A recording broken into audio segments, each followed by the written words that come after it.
Meet James. He is 38 years old. He works in a factory in Ohio. One morning in March 2026, he opens his electricity bill. It has jumped by $60. His grocery bill is up $40. His gas tank costs $30 more to fill. He has not changed his lifestyle. He has not made a single bad decision. Yet, everything costs more. He turns on the news. The United States has launched military strikes on Iran. He shakes his head and changes the channel. He thinks this has nothing to do with him. But here is the truth nobody on that news channel will ever tell James. That war, thousands of miles away, is the exact reason his bills are higher. And while James struggles to make his paycheck stretch, a small group of people are making more money from that same war than most people will earn in their entire lifetime. Today we expose exactly who those people are. We show you the real numbers. We prove this has happened through every single major war for the last 100 years. And we tell you what any ordinary person can actually do about it. This is not opinion, this is data. And the data is devastating. Let us go back to World War I. 1914. America enters the war. Almost immediately, something extraordinary happens for a very small group of people. The number of millionaires in America triples, from approximately 4,500 individuals in 1914 to nearly 16,000 individuals by 1920. That means the count of wealthy people more than tripled in just 6 years. Where did all that new wealth come from? It came directly from the war. Companies supplying weapons and materials to the military were printing money. DuPont, which manufactured explosives, saw its profits increase by over 1,000% during the war years. 1,000% profit growth. Meanwhile, ordinary American workers saw their purchasing power decline by approximately 20% between 1914 and 1920. So while the wealthy multiplied their fortunes by 10 times, the ordinary worker was losing a fifth of the value of every dollar they earned. Same war. Completely opposite financial outcomes. And this was just the beginning of a pattern that would repeat itself without exception for the next 100 years.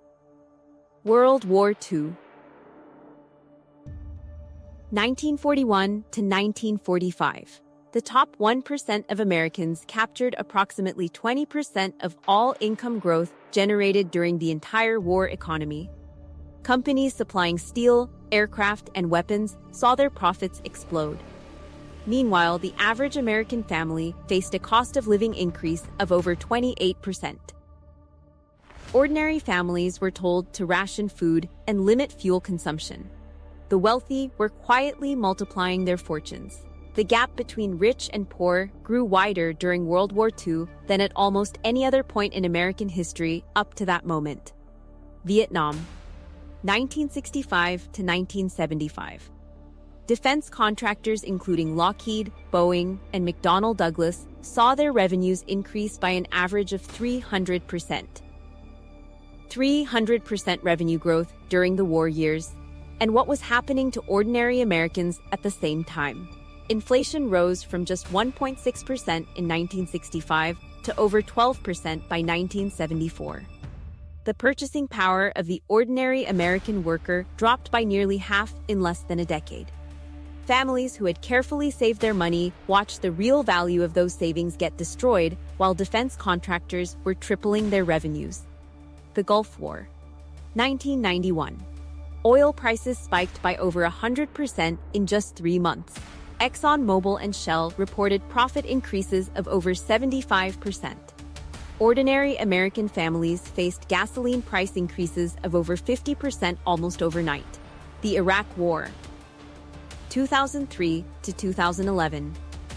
The United States spent approximately $2 trillion on military operations. Halliburton alone received contracts worth over $39 billion. Meanwhile, the average American household saw their real median income decline by approximately 7%, while the cost of food, energy, and housing rose significantly. Every single war, without one single exception. The same pattern: the wealthy multiply their fortunes. Ordinary people lose purchasing power. The gap between the two grows wider every single time. Now here is where it gets truly uncomfortable, because everything we just described is not ancient history. It is happening right now in 2026. On February 28, 2026, the United States and Israel launched military strikes on Iran. Iran responded by closing the Strait of Hormuz, that narrow strip of water just 33 kilometers wide, through which 20 million barrels of oil pass every single day. And 1/5 of all global liquefied natural gas. When it closed, the world panicked immediately. Brent crude oil prices surged from approximately $80 per barrel in March 2026 to over $102 per barrel by mid-April, a gain of more than 27% in just weeks. Some cargoes were trading at premiums approaching $150 per barrel. European gas prices went over 50% higher almost immediately. And James in Ohio opened his electricity bill and could not understand why it had jumped by $60. Now let us look at exactly who was winning from the same events making James's life harder. ExxonMobil stock is up approximately 40% year to date. The company expects a boost of $1.4 billion to its earnings in just the first quarter of 2026, due solely to higher oil prices. Chevron is also up approximately 40% year to date. Lockheed Martin entered 2026 with a $194 billion order backlog. Projected revenue of up to $80 billion for the year. Northrop Grumman shares jumped 6% immediately after the conflict began. RTX, formerly Raytheon, gained nearly 5%. The U.S. government is spending over $1 billion every single day on Operation Epic Fury and has requested an additional $200 billion in military funding. If approved, the federal government will have spent $1.2 trillion on defense in fiscal year 2026 alone. And then there are the banks. JP Morgan Chase reported first quarter 2026 earnings of $16.49 billion, up 13% year-on-year. Goldman Sachs reported profits of $5.63 billion, up 19% year-on-year. Morgan Stanley reported profits of $5.57 billion, up 29% year-on-year. All three banks cited trading activity driven directly by the war as the primary reason for their surging profits. While James cannot afford his electricity bill, JP Morgan made $16.49 billion in just 3 months. This is not a coincidence. This is the pattern, playing out again in 2026, exactly as it has played out in every single major conflict for the past 100 years. Now let us look at the bigger picture of what wars do to the global wealth gap over time. The number of global billionaires increased from 2095 in 2020 to 2668 in 2023. An increase of over 27% during one of the most devastating economic periods for ordinary people in modern history. According to Oxfam International, the world's 10 richest men doubled their fortunes from $700 billion to $1.5 trillion between 2020 and 2022. Meanwhile, over 100 million additional people were pushed into extreme poverty during the exact same period. Global military spending reached a record high of $2.2 trillion in 2023 and is projected to keep rising. According to Goldman Sachs, prolonged geopolitical conflict could keep global inflation elevated at between 3 and 5% annually through 2028. According to the World Economic Forum, the wealth gap between the top 1% and the bottom 50% is projected to reach its widest point in recorded history by 2030. The International Monetary Fund has already downgraded its global growth forecast for 2026 from 3.3 to 3.1%, citing the Iran war directly. In the worst-case scenario, global growth could fall to 2.5%, hitting low-income families the hardest, while defense companies, energy companies, and banks continue reporting record profits. So why does this keep happening? The answer lies in the way the global economic system is built. Governments are sitting on a combined debt of over $111 trillion. When a government owes that much money, it cannot afford for the economy to slow down. It needs prices to keep going up. It needs inflation. Wars give governments the perfect justification to print more money and increase spending. And every single dollar of inflation pushed into the system silently transfers purchasing power away from ordinary working people towards the people who own assets. Defense stocks, energy stocks, real estate. Things that go up in value when inflation rises, while the savings account of someone like James quietly loses value month after month after month. Now here is what any ordinary person can actually do right now. The first thing is to stop keeping all your money in a bank savings account. With inflation running higher than savings interest rates, your money is losing real value every single month it sits there.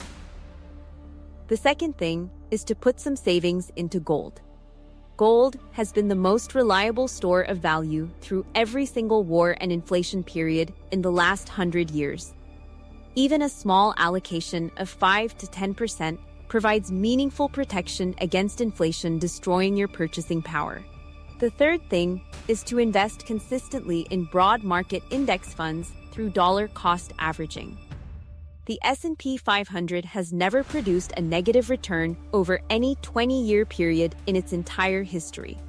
By investing in index funds, you are putting yourself on the same side as the companies currently profiting from this conflict, instead of being on the losing side like James. The fourth thing is to build a secondary income stream.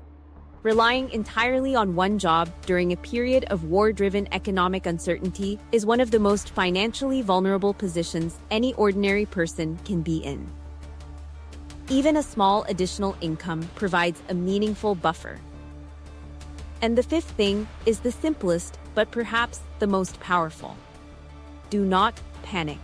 Panic selling investments and taking on excessive debt out of fear are the two most financially destructive decisions any ordinary person can make during times of war and economic uncertainty. James is still sitting at that kitchen table in Ohio. His bills are still higher, the war is still happening, the defense companies are still reporting record profits, the banks are still posting their best earnings in years. But James now understands something most people around him will never understand. His rising bills are not random. His declining purchasing power is not bad luck. His inability to get ahead is not a personal failure. It is the predictable result of a system that has been operating this way through every single major war for the past 100 years without a single exception. The people who built real wealth through wars and inflation were not the ones who worked the hardest. They were the ones who understood how the system actually worked and positioned themselves on the right side of it. Every war in the last 100 years has followed the exact same pattern. The wealthy get richer. Ordinary people get poorer. The gap grows wider. And the only question that has ever mattered is which side of that pattern you are going to be on.